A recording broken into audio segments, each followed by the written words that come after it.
안녕하세요. 지난 영상에서 독소가 몸에 쌓이는 증거에 대해서 한번 알아봤는데 오늘은 그 독소를 배출하는 방법에 대해서 한번 알아보고자 합니다. 우선 독소는 우리 몸에 많은 악영향을 끼치는데요.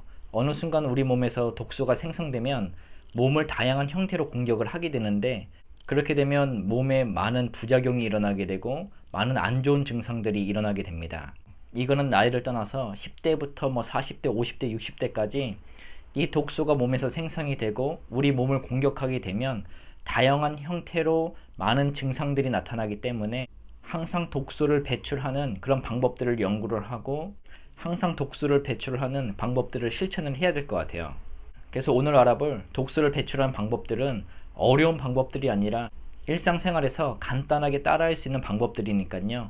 이 방법을 통해서 독소를 배출하고 내 몸을 건강하게 유지하는 모든 여러분들이 되시길 바랍니다. 그러면 독소를 배출하는 방법에는 어떠한 것들이 있는지 한번 5가지 방법을 알아보도록 하겠습니다.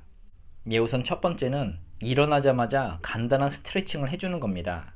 일어나서 하는 간단한 스트레칭은 혈액과 림프 순환을 촉진시켜서 우리의 굳었던 근육을 풀어주고 그로 인해 노폐물을 배출시켜 준다고 합니다. 그래서 우리가 일어나자마자 할 수 있는 간단한 스트레칭, 이렇게 목 운동이라든가 그 다음에 이렇게 해서 하는 팔 운동, 어깨 운동, 이런 식으로 하는 어깨 운동들, 그 다음에 허리 운동, 그 다음에 무릎 운동, 발목 운동 정도로 이렇게 스트레칭을 해주시면은 몸에 참으로 좋다고 하니까요. 아침에 일어나면 간단하게 5분만이라도 스트레칭을 하시면 참으로 좋을 것 같아요. 두 번째는 차를 마시는 겁니다. 이제 아침에 활동을 시작하기 전에 차 한 잔의 여유를 가지시면 참으로 좋다고 하는데요. 차는 몸에 쌓인 노폐물을 배출시켜 준다고 합니다. 대표적인 차로는 녹차와 매실차를 들 수가 있겠는데요. 녹차는 해독작용이 뛰어나고 지방대사를 활성화시켜 준다고 하고요.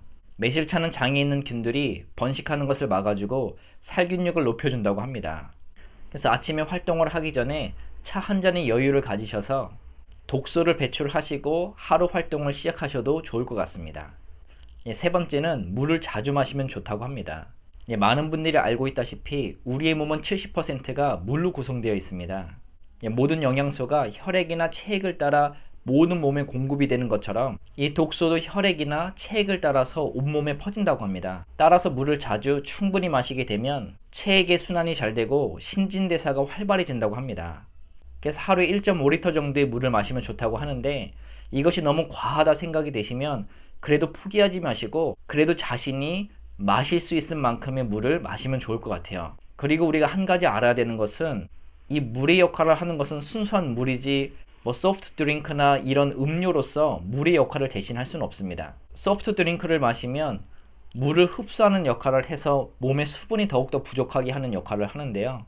그렇기 때문에 물을 항상 챙기셔서 이 순수한 물을 많이 마시면 좋을 것 같아요. 네 번째는 햇빛을 쬐면서 바깥 활동을 하는 겁니다. 독소를 배출하기 위해서는 햇빛을 쬐면서 바깥 활동을 하는 게 중요하다고 하는데요. 이 부분을 통해서 장 운동을 활성화시켜 줄 수 있다고 합니다. 장이 잘 움직이지 않으면 변비가 생겨서 아랫배가 무거워지고 가스가 찬다고 하는데요. 그렇게 되면 장내에 노폐물이 쌓이게 되고 분해가 되지 않기 때문에 우리 몸에 아주 안 좋다고 합니다. 그래서 하루에 10분 정도라도 햇빛을 쬐면서 산책을 하는 것을 권장을 한다고 합니다. 우리가 바쁜 일상을 살고 있고 몸이 항상 피곤하겠지만 이 점심시간을 이용해서 딱 10분만이라도 산책을 하시면 좋을 것 같은데요. 그런데 미세먼지가 심한 날은 산책을 하시면 독소가 더욱더 몸에 들어오니까 그런 날은 좀 자제해 주시면 좋을 것 같아요. 다섯 번째는 따뜻한 물로 반신욕을 하는 겁니다. 따뜻한 물로 반신욕을 하게 되면 많은 땀을 배출할 수가 있는데 이는 독소 배출에 탁월한 효과가 있다고 합니다. 땀은 99%가 수분으로 이루어져 있는데 이 땀은 체온 조절도 하지만 유해 물질을 내보내는 작용도 하기 때문에 시간이 있을 때 반신욕을 하시면 참으로 좋을 것 같습니다. 어떻게 이렇게 독소 배출하는 법에 대해서 5가지 정도로 알아봤는데 어렵지는 않은 부분이죠. 일어나서 바로 스트레칭을 하고 차를 마시고 물을 자주 마시고 햇볕 쬐면서 바깥 활동을 하고 반신욕을 하고 이 5가지를 통해서 우리 몸을 건강하게 유지를 하실 수가 있는데요.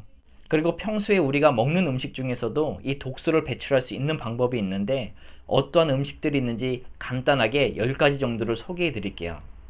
독소를 배출하는 음식 중에는 첫 번째로 녹두, 토마토, 마늘, 양파, 시금치, 된장, 레몬, 사과, 짙은 녹색 채소, 마지막으로 생강이 있습니다. 이렇게 10가지의 음식이 있는데 이런 음식들도 자주 드셔서 독소를 많이 배출하시면 좋을 것 같습니다. 지금은 우리 몸이 건강할 수가 있어도 어느 한순간 독소가 우리 몸을 공격하게 되면 많은 부작용이 일어나게 되고 몸이 많이 아프게 되거든요. 이게 심하게 되면 이제 암으로까지 발전할 수가 있는데, 그렇기 때문에 우리 몸이 건강할 때 건강을 지키고 유지를 해야 됩니다. 몸이 아프고 나서 회복을 하려면 되게 힘들거든요. 그렇기 때문에 지금 아프지 않을 때 음식 조절이라든가 이런 독소 배출 방법을 통해서 우리 몸을 더욱더 건강하게 가꾼다고 한다면, 지금 10대 20대라 할지라도 30대 40대, 지금 30대 40대라 할지라도 40대 50대 60대가 됐을 때도 더욱더 건강한 삶을 우리가 살아갈 수 있을 것 같아요. 우리가 기대 수명이 80세라고 하잖아요. 근데 마지막 10년은 많은 병치레로 고생을 하시는 분들이 많다고 합니다. 근데 젊을 때부터 우리가 몸 건강을 유지하게 되면 나이가 들어서라도 몸을 건강하게 이렇게 살아갈 수가 있으니까, 지금부터라도 독소 배출법을 우리가 일상생활에서 이렇게 꾸준히 연습을 하셔가지고 몸을 항상 건강하게 유지하실 수 있는 여러분이 되시길 바랍니다.